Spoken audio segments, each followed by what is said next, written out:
right, hey, good people, we're back. The Sort of Cool Show. This is another one of our cool bonus segments that we're doing called Top to Bottom. This week, our co-host Jimmy is going to talk about a record from Sixx AM. Jimmy, what do you have, man? All right, man. So I am a humongous 6 a.m. fan, and the record I want to talk about tonight is called very simply the Heroin Diaries, and it's actually called the Heroin Diaries Soundtrack, and I'll tell you why it's that in just a minute. But first time, the thing about this record was I had never heard. Of course, we all know this band is the side band of Nikki Sixx for Motley.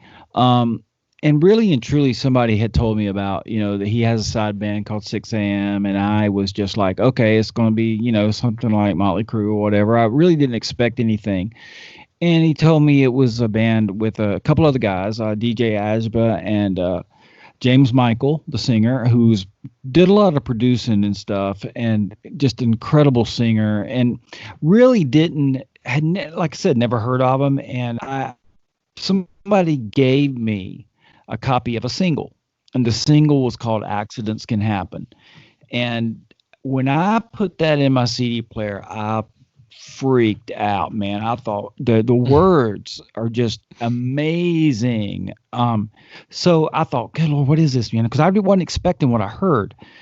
And so I did some research, found out that this record is actually almost like it's a concept album that Nikki put together. When Nikki got on heroin so bad that this record is basically a diary of 13. It's 13 tracks, but it's a 1 month of his whole diary for a year. Wow. Yeah, and each song represents like going through withdrawals. And just to preface all this, I work in this field. My field is substance abuse counseling. So kind of have a personal story with all this too. So it kind of hit home a little bit. So when I put this record on, man, and I had it on CD because I didn't have the vinyl yet. So this was in 2007 when this record came out. So I put the record on, and I remember when the first song came out. It's called "Christmas in Hell," and it's a spoken word thing.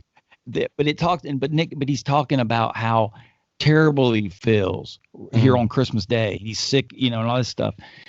And then it just kicks in, man. And so I listened to that record from front to back, top to bottom, as our segment's called.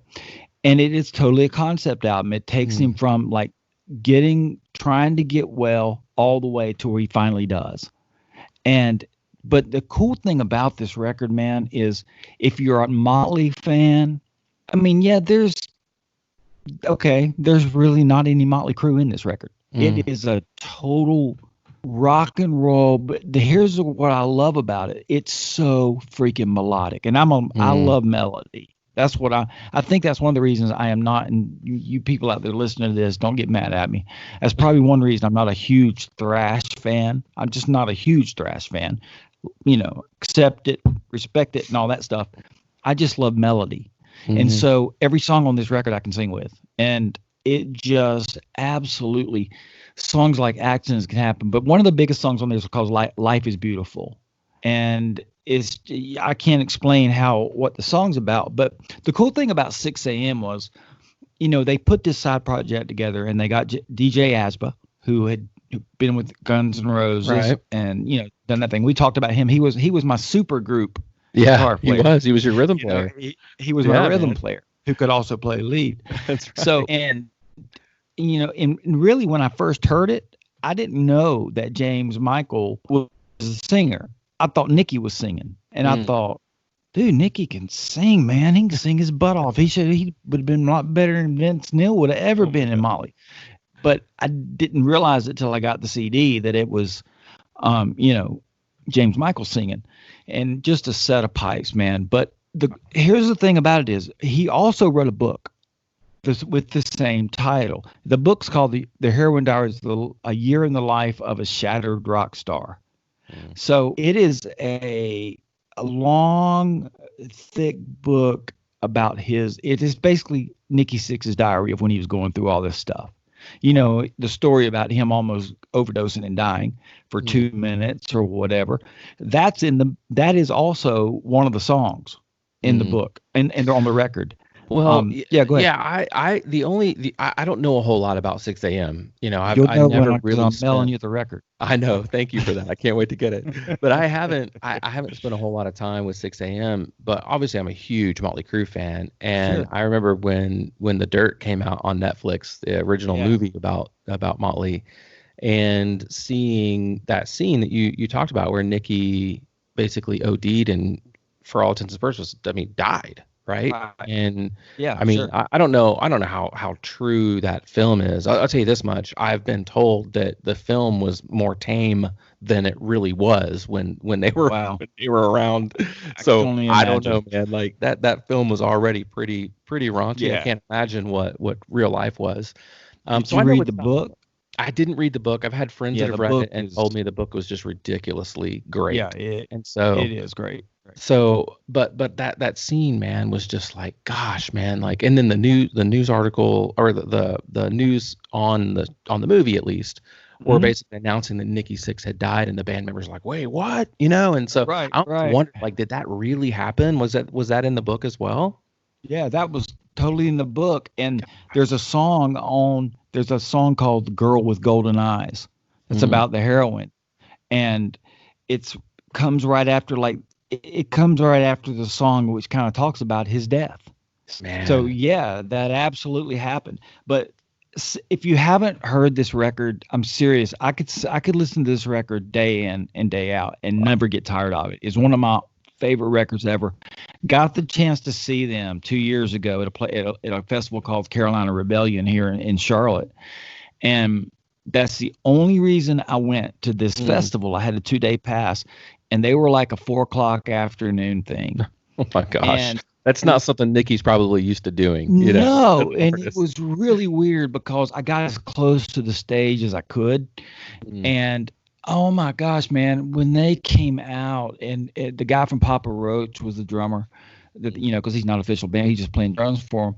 But I was on DJ side, but they played a lot of songs from that record, mm. and they've had a couple more, Prayers for the Damned, and they've had a couple more records since then. But this one is the tops, man. I don't see Wow. how they could ever top this record. But yeah, man, it's a Nikki Sixx's band, 6 a.m., the Heroin Diaries. It goes along with the book. You gotta get it. My favorite tracks: Life is Beautiful, Accidents Can Happen, Girl with Golden Eyes, and the very first track called Van Eyes. And that's just kicks it off. It's music, but Nikki's talking Mm, through that song. that's There's no cool. singing. It's very cool, man. It's just a great record. Love it. Love it. Dude, I'm pumped. I'm gonna spend some time with that record. I'm gonna give it Absolutely, my best man. shot to go top to bottom on that thing. Got But to. man, like this whole segment, the reason we do this is because artists make these records for a reason and for a That's right. purpose. The songs that they write, when they a lot of songwriters will write in cycles based off what's going on in their life. And so Mhm. if they write 10, 12, 13 songs, they're all kind of similar in theme. They or That's at least right. they can be. And so when you listen to a record top to bottom, you listen to the first song and you just go all the way down to the last song. I mean, these artists and these producers and these A&R guys, they put a lot of thought into what's track one, what's track two, what are Mhm. we going to end the Oh record yeah. with? And it Right. really is an experience. And I don't think the kids today that are listening to Mm. music are really experiencing music the way that artists are meaning for them to. And that's one of the reasons why we're That's doing this right. segment. Encourage And people to listen to the the whole record. A lot of people are put out a single now, yeah. and that's what kids. We love you, kids, and all that. But you're listening to the single. We get it, but there's just something about the whole record. You're Yeah. right, man. You don't. So there may be a filler song here and there, but most of the time there is a reason those songs went on in that order, and that's what makes it so beautiful to listen to like that, man. Love it. I'll go back to Guns N' Roses. My favorite songs on the Appetite for Destruction were not the singles. Right. It's like Oh, so oh, I think people absolutely. people are missing out. Mr. Brownstone was not a single. That's right. And But it's one of the oh best my songs ever. Rocket gosh. Queen is, to my opinion, one of the Yes. best Guns N' Roses songs ever recorded. That's It was one of not a single. my favorite songs. You know, So Civil War is my other one. It's not on the yeah. other record, but So I'll tell you listen to the records. another record like that, Steve, came back way back in the day. Another record that people my age would remember, but you probably will too.